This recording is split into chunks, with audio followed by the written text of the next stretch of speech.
Hi guys, it's Victoria, and today we're going to learn how to do some real classical Pilates as a part of my how-to series, How to Roll Like a Ball.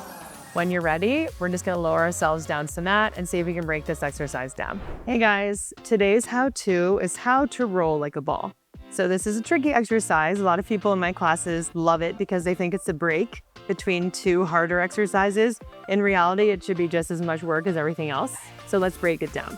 We're gonna start sitting on our mat facing the front with your knees bent and your feet flat. And I want you to grab the ankles around the outsides. Your heels are together, your toes are apart in Pilates stance, therefore the knees are also apart. So go ahead and grab those ankles. We're gonna start by kind of rounding through the low back and tucking slightly backwards. Just hover those feet off the mat and find your balance here.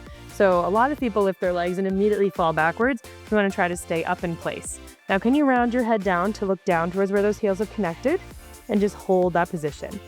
Okay, we're gonna try to stay rounded and you're gonna roll back to your shoulder blades and then come right back up to the top. Do that 2 more times, back and all the way up. 1 more time back, come up to the top and then pause. That's basically an ideal rolling like a ball position. Not everybody can hold the ankles. If you need to, you can bring your hands up to the shins while you're learning, or if your body needs more space, also, you can hold underneath the knees. So let's try that again, holding under the knees, which is a great modified variation for beginners. Keep those heels squeezing towards your bottom and roll back again, and then come back up. Can you squeeze your hands, roll back, and then rock up. 1 more time, rock it back. And now rock up to the top and hold it. So the reason I'm asking you to squeeze your hands is that's gonna activate the hamstrings and it'll prevent your feet from flying forward when you come up to the top. So let me show you a very common mistake that people make, even if you're holding the ankles. People will go back and then they'll shoot the legs up to come up to the top. When the legs shoot forward, the feet fall and it totally shifts your weight off balance. Try that again, rock back. When you come up, don't let go of the legs, don't let them fling forward. It's actually harder to find your balance when that happens. So most people aren't utilizing their hamstrings in this exercise, but they're a big part.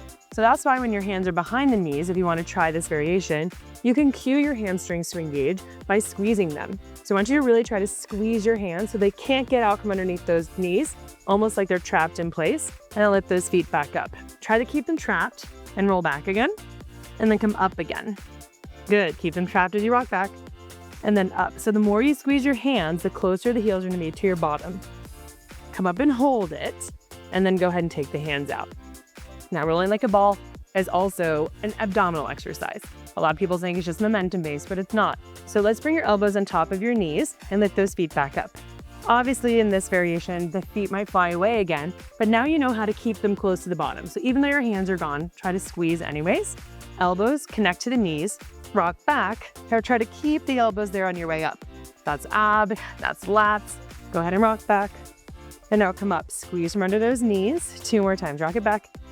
And rock it up all the way. 1 more time, rock it back. And now come up to the top and hold it. And then lower the feet down. Okay, awesome. So now we know how to engage the core. We also know how to engage the hamstrings. So one last thing, we don't want to lift our shoulders. So let's go ahead and take those shoulders down, hands are at your ankles, or maybe your shins, or maybe under the knees. Lift your feet up. I want you to pull your shoulders down and back right here. So can you see the difference between when I'm up here and when I'm pulling back and down? So it's like you have wings. I want you to push backwards through your wings. Now rock back, squeeze from under your knees, roll up, keep pulling down through these muscles. Rock it back, heels are tight, rock it up.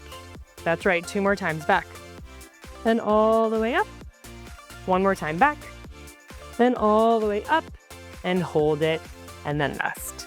All right, guys, so as you can see, rolling like a ball is not momentum based. It's actually highly muscular. We have the hamstrings engaged. My calves are actually squeezing to the backs of my thighs. My shoulders are anchoring down. My stomach is really pulled in. We can make this a full body exercise if we really try. Once you advance and practice this more at home, you also try to roll back so slow, come up so slow, and then you'll see just how much your muscles are really involved. But that's a great breakdown for now. Practice is at home, and I promise you won't think of rolling like a ball as a break in your mat work anymore. Nice work.